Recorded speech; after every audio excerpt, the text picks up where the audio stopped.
Oscar, how would you describe this whole week? This whole week? Yeah. How about these last few months? Better yet, yeah.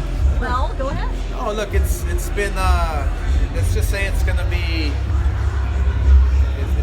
a fun night when finally both fighters are in the ring and the first bell rings and we know we have a fight. Yeah, it's been stressful, but this is what boxing's all about. This is what when you have a target on your back and everybody's after you, you have to know how to fight. And what better person than me? No other promoter has ever laced the gloves in their lives like I have.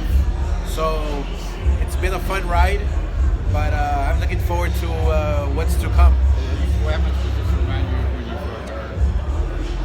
I'm sorry? How much does this remind you of when you fought her? It reminds me a lot. I mean, me being a smaller guy, maybe I bit off too much I could chew, and I think Canelo has his hands full with Golovkin, with Kovalev. This is a mega fight. This is way bigger than Golovkin. I mean, he just fought 3 weeks ago or 4 weeks ago, and he looked great. He looked great against a young guy, a young stud. So, I mean, hopefully Canelo can handle his power. I guess it's a question of what are the differences between when you fought Bernard and Well, different styles. I mean, I was more of a boxer puncher. It's I don't know if you can compare it. You can compare the size, but not the styles. I mean, Hopkins he was a technician up there, very calculated. Kovalev is very not really one-dimensional, but just in your face, strong, and very, very power puncher. Same with Canelo. He's a power puncher. He's a strong fighter. Oscar, Canelo tiene que subir 2 kilos. Tú viviste cuando eras boxeador esa experiencia de tener que subir.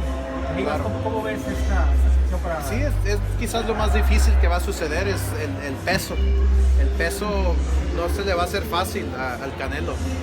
2 divisiones es mucho, pero obviamente sabemos que el Canelo tiene el equipo para ajustarse, y saber lo que está haciendo, ¿no? Necesitan un plan de ataque perfecto.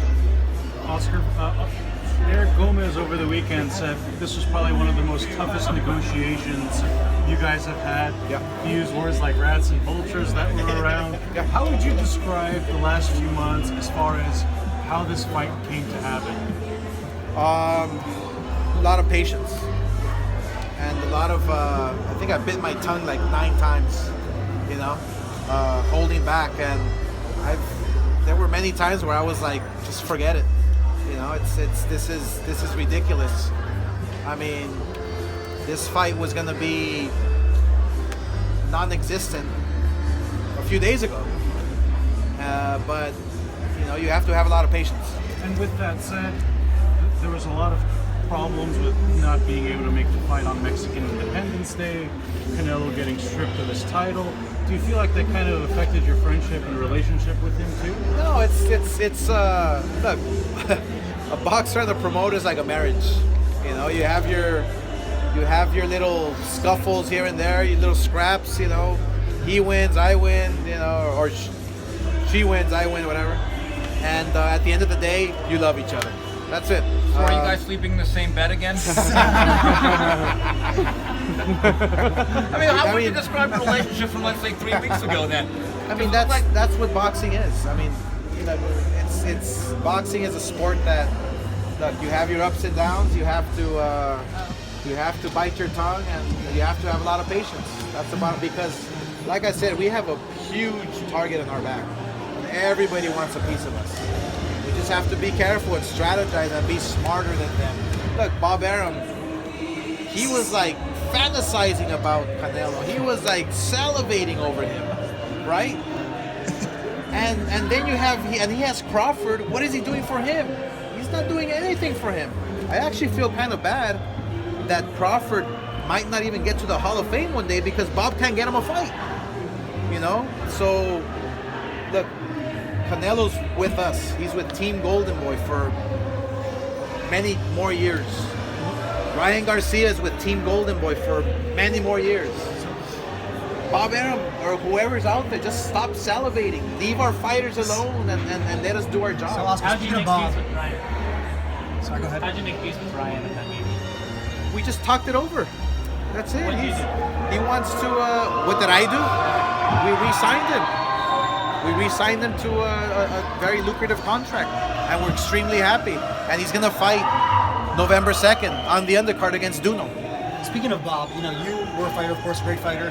You had issues with Bob, and now you've dealt with issues with Canelo and Ryan. How different is it being on this side versus when you were on the other side fighting with Bob? It's. I mean, my issues were different. You know, my issues were different where I literally cut Bob Arum, you know, in something. This is different. You know, this was just a little miscommunication, you know, and everything got resolved. And that's why we're here today. During this process, did you ever say to yourself, "Wow, this is crazy that now, like, you know, it's all different side"? You know, it's believe me, I would rather be on the golf course getting a birdie or out on the sea, you know, catching that tuna.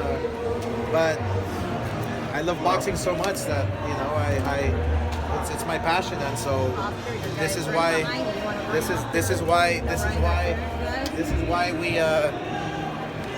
why we're here, because it's my passion. But Ryan wants to be and believe me, we have the star in boxing with Canelo, but I'll tell you one thing, this guy's gonna be the star.